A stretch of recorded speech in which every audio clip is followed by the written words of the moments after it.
Buenas noches, amados hermanos, que el Señor les bendiga a cada uno de ustedes. Para mí nuevamente es un privilegio compartir la palabra del Señor.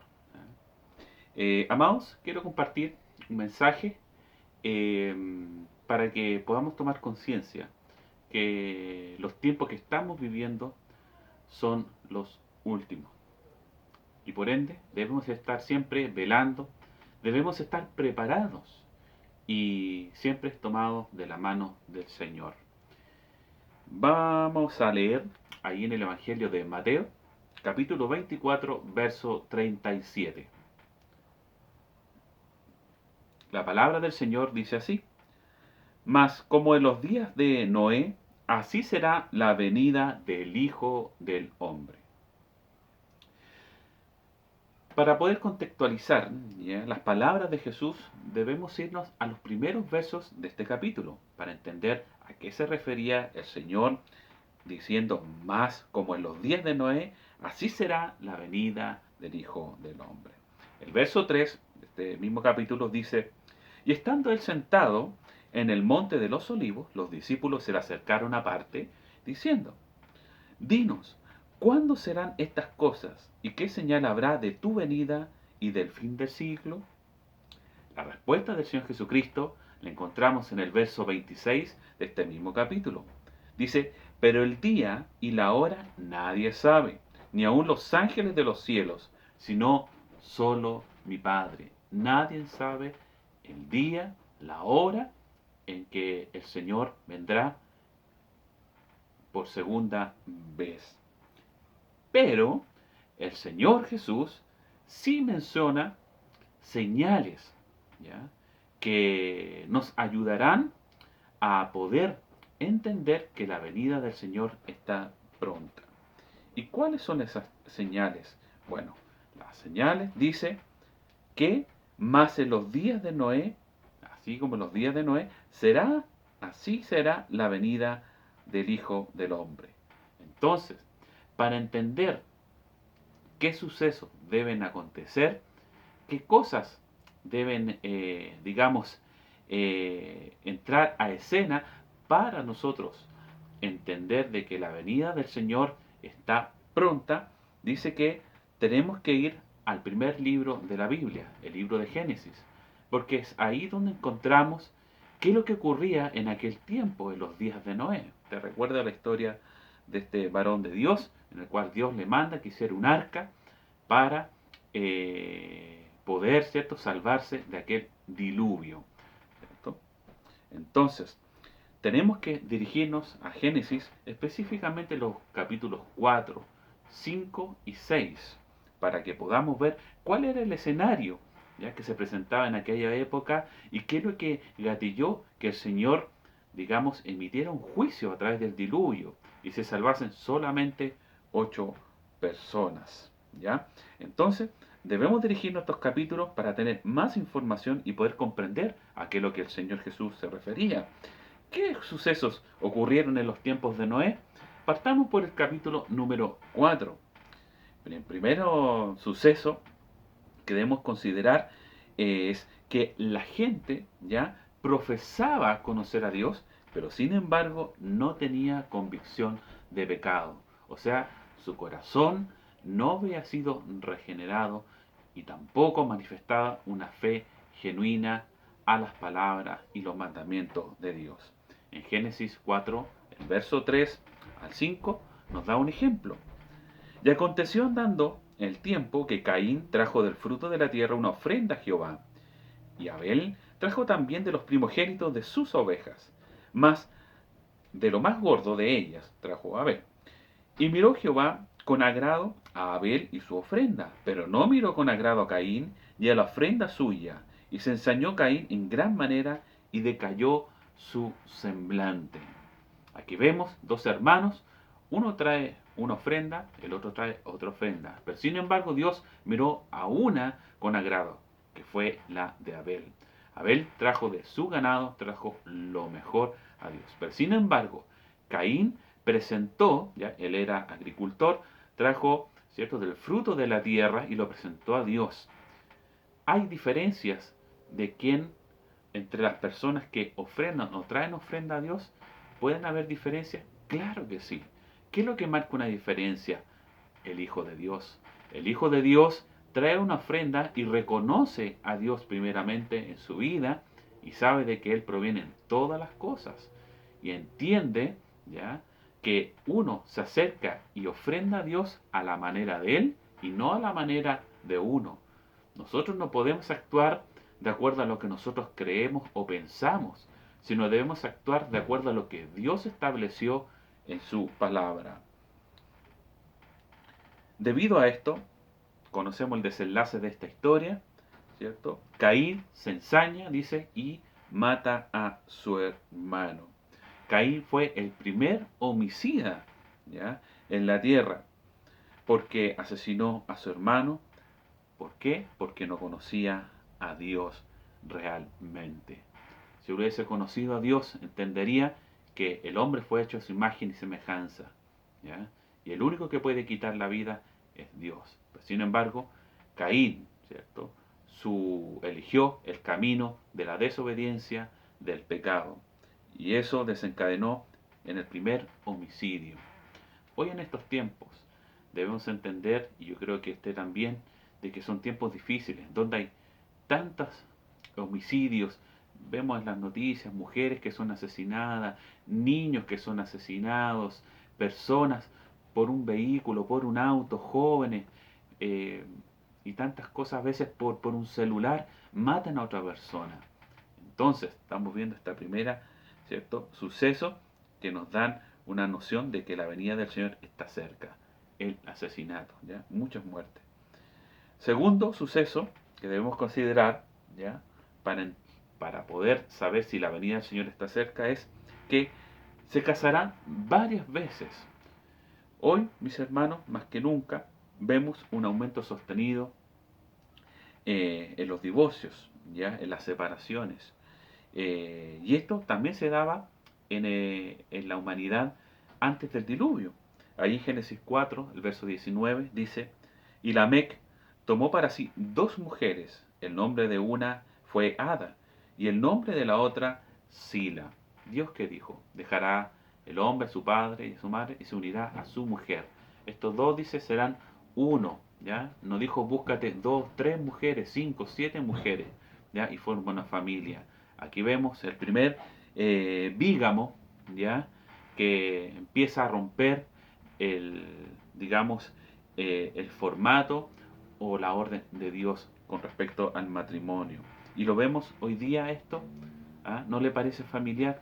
Claro que sí. Mujeres engañan a sus maridos hoy en día, se está viendo mucho. Hombres que engañan a sus mujeres, ¿ah?, y tantas otras cosas. Jóvenes que ahora ya ni siquiera quieren casarse, sino que se conforman con convivir. Y eso no puede ser así. Y no solamente el mundo, sino que ya ese espíritu ha entrado en las iglesias. Lo vemos también en las iglesias, mis hermanos. Matrimonios destruidos, separaciones, jóvenes que ya no quieren casarse, sino que empiezan a experimentar la convivencia. Mateo 24, el verso 38 dice: porque como en los días antes del diluvio, estaban comiendo y bebiendo, casándose y dándose en casamiento. Esta frase se refiere a que se casaban, se separaban, volvían a casarse. Ah, bueno. Hola, ¿cómo estás?, le decía uno al otro. Sí, todo bien. Oye, ¿cómo está tu esposa? Tal persona. No, si ya no estoy casado con él, estoy casado con otra. Así sucesivamente. Ya tenía a su espalda 3, 4, 5 matrimonios. Bueno, dice casándose y dándose en casamiento. Dice hasta el día en que Noé entró en el arca, y no entendieron hasta que vino el diluvio y se los llevó a todos. Así será también la venida del Hijo del Hombre. Respetemos lo que Dios ha establecido, ¿ah? Luchemos por lo que está en la palabra del Señor, que podamos cumplirlo, ¿ah? También otra señal y acontecimiento que sucedía en los tiempos de Noé era también con respecto a la música también, la música que domina las vidas y las actividades en estos tiempos. Así también la música, también en los tiempos de Noé, también tuvo una participación. El hombre, la humanidad, no puede vivir sin música. Todos los pueblos tienen folclore, tienen música que los identifica, pero hoy en día, mis hermanos, vemos un mundo globalizado, pero por música que lamentablemente está destruyendo las mentes de los jóvenes, de los adolescentes y de las personas. Vemos temas musicales que hablan solamente de la cintura para abajo, ¿ya? Ahora, no quiero que me malentienda, la música no es mala en sí, eso es algo que Dios creó, pero para poder adorarlo a Él, para poder bendecir el nombre del Señor, ¿ya? ¿Cierto? Pero, ¿qué es lo que está hablando? El mal uso que se ha dado a este regalo que Dios nos ha dado en la música, lo que ha hecho la humanidad, ¿ya? Dice en Génesis 4:21, dice, y el nombre de su hermano fue Jubal, el cual fue padre de todos los que tocan arpa y flauta.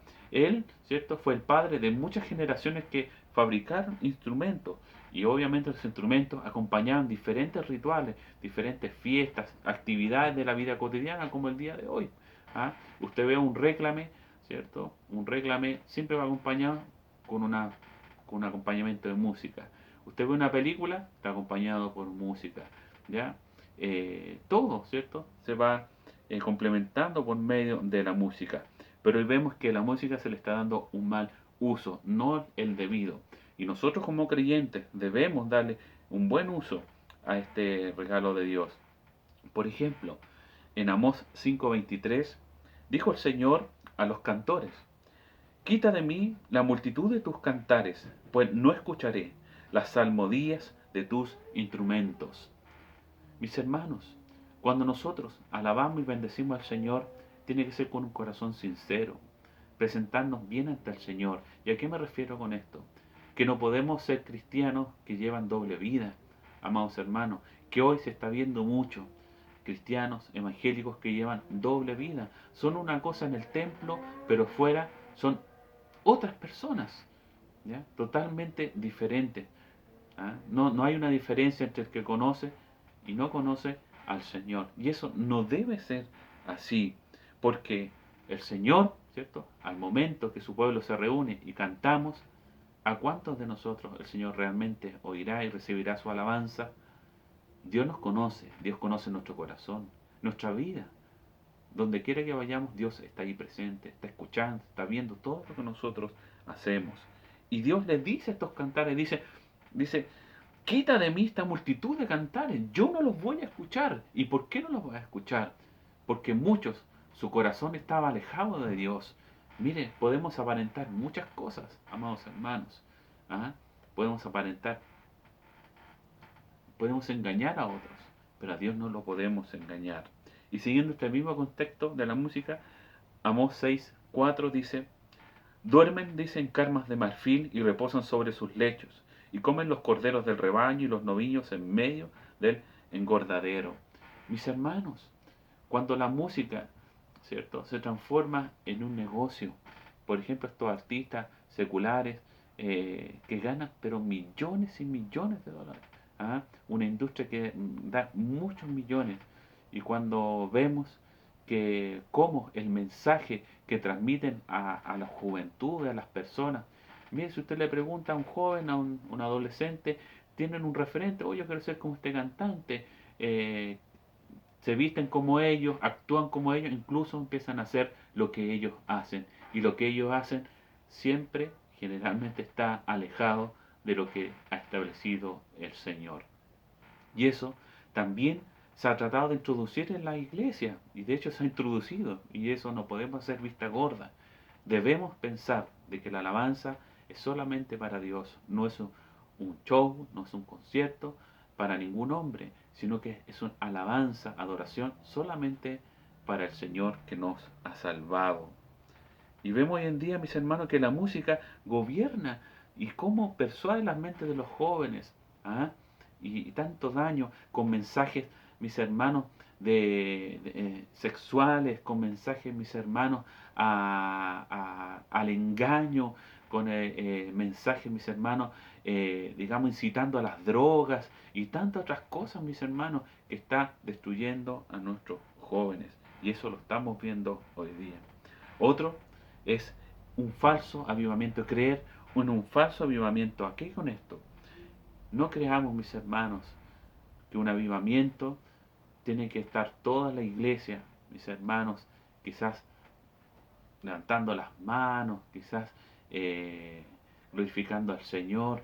Mis hermanos, esos son, digamos, tenemos que entender que un avivamiento parte por cada uno de nosotros, parte con una vida consagrada al Señor. Ese es un verdadero avivamiento. ¿Ah? A veces hay personas que creen porque van a un estadio o a megas iglesias, ¿ya? Donde hay miles de personas y todos cantando, digamos, creen que están viviendo un avivamiento, pero no es así. El avivamiento, mis hermanos, es cuando Dios empieza a moldearnos, Dios empieza a trabajar en nuestra vida y cuando nosotros realmente mostramos un cambio, ¿ah? En nuestra forma de vivir, ¿ya? ¿Qué les pasaba a esto? En los tiempos de Noé también, mis hermanos. Génesis 4, el verso 26, dice, a Set también le nació un hijo y lo llamó su nombre Enos. Entonces los hombres comenzaron a invocar el nombre de Jehová. Había un predicador, se llamaba, ¿cierto? Enos, y dice que los hombres comenzaron a invocar el nombre del Señor. Pero ¿qué pasó en el diluvio? ¿Cuántos se salvaron? Solamente 8, la familia de Noé. Pero ¿qué pasó con todos ellos que invocaban el nombre del Señor? ¿Ah? Primera de Pedro 3:20 dice, los que en otro tiempo desobedecieron, cuando a una vez esperaban la paciencia de Dios en los días de Noé, mientras se preparaba el arca, en la cual pocas personas, es decir, 8, fueron salvadas por el agua. ¿Y a dónde estaban los que habían clamado en el nombre del Señor? Solamente de labios honraban a Dios, pero su corazón estaba lejos de él. Mateo 24, verso 5 dice, porque vendrán muchos en mi nombre diciendo, yo soy el Cristo, y muchos engañarán. Hay tantos falsos profetas, mis hermanos. Hay tantos hombres, mis hermanos, que hacen mercadería de las personas. Fíjese que en aquel tiempo de Noé solamente 3 hombres predicaban, ¿cierto?, la palabra de Dios de una forma genuina, honesta y de acuerdo a la voluntad de Dios, que fue Set, Enoc y Noé. También otro suceso es que muchos creían ser salvos, pero sin embargo no lo eran. Segunda de Pedro nos cuenta con respecto a esto.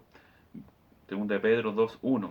Pero hubo también falsos profetas entre el pueblo, como habrá entre vosotros falsos maestros que introducirán encubiertamente herejías destructoras, y aún negarán al Señor que los rescató, atrayendo sobre sí a sí mismo destrucción repentina. Tengamos cuidado con los falsos maestros. ¿Ah? Tengamos cuidado con las falsas doctrinas. También otro suceso que nos indicará que la venida del Señor está cerca y que también ocurría en el tiempo de Noé era mucha violencia. Mis hermanos, hay una intolerancia tremenda hoy en día, ¿ah? Donde nadie puede decir nada porque todo, mis hermanos, se convierte en peleas, discusiones, etcétera. En Génesis 6:12 dice la palabra, y miró Dios la tierra, he aquí que estaba corrompida, porque toda carne había corrompido su camino sobre la tierra. Y dijo pues Dios a Noé, he decidido el fin de todo ser, porque la tierra está llena de violencia a causa de ellos. He aquí que yo lo destruiré con toda la tierra. En estos tiempos vemos violencia muchísima. Es cosa de prender nuestro televisor. En Mateo 7:13 dice, entrad por la puerta estrecha, porque ancha es la puerta, y espacioso el camino que lleva a la perdición, y muchos son los que entran por ella, pero no todos son salvos. ¿Cuántos de nosotros, mis hermanos, realmente llevamos una vida piadosa, realmente una vida que busca la presencia de Dios y vivir como Dios quiere? Si no, preocupémonos, porque lo estamos viendo, todo este acontecimiento lo estamos viendo hoy en día. Mateo 7:21 dice, no todo el que me dice Señor, Señor entrará en el reino de los cielos, sino el que hace la voluntad de mi Padre que está en los cielos. ¿Cómo sé que soy un hijo de Dios? Cuando yo hago la voluntad de Él. Es así de simple, así de sencillo. Si yo sé que debo hacer algo y que me demanda Dios en su palabra y no lo hago, téngalo por seguro que esa persona no ha sido convertida o su fe, ¿cierto?, no es genuina. Porque la fe es una fe activa, no pasiva, una fe que actúa, una fe que busca agradar a aquel que lo tomó por soldado. Y séptimo suceso y último, el rechazo del mensaje de la palabra de Dios. Así como el mensaje fue rechazado por muchos en los tiempos de Noé. Noé fue un predicador, pero también su mensaje fue oído, pero más no, ¿cierto? No tocando las vidas de aquellas personas. No fueron sensibles al llamado del Señor, a la advertencia del Señor. ¿Ah? Escuchaban, pero además no quisieron, ¿cierto?, obedecer a lo que Dios estaba demandando, que cambiaran su vida y su manera de pensar, su inclinación hacia el pecado. Y eso lo encontramos en 2 Pedro, capítulo 2, verso 5. Y si no perdonó al mundo antiguo, sino que guardó a Noé, ¿ve?, pregonero de justicia, predicador, con otras 7 personas trayendo el diluvio sobre el mundo de los impíos. Dios no perdonó a aquellos que no quisieron cambiar sus vidas, a aquellos que rechazaron el mensaje. ¿Ya? ¿Qué nos hace pensar que Dios va a perdonar a todos los que rechazan hoy la palabra? ¿Quién dice que Dios no va a enjuiciar a aquellos que realmente no conocen al Señor, aquellos que llevan una doble vida? Debemos ser cristianos en todos lados. Tenemos que buscar al Señor, porque su venida está cerca. Todos estos sucesos que estuvimos viendo en el libro de Génesis, que fueron previos al diluvio, hoy lo estamos viendo, mis hermanos. ¿Estás preparado? ¿Estás tú preparado? Es el momento que nos abracemos del Señor y comencemos a hacer su voluntad. Que el Señor les bendiga y vamos a dar gracias al Señor por esta su palabra.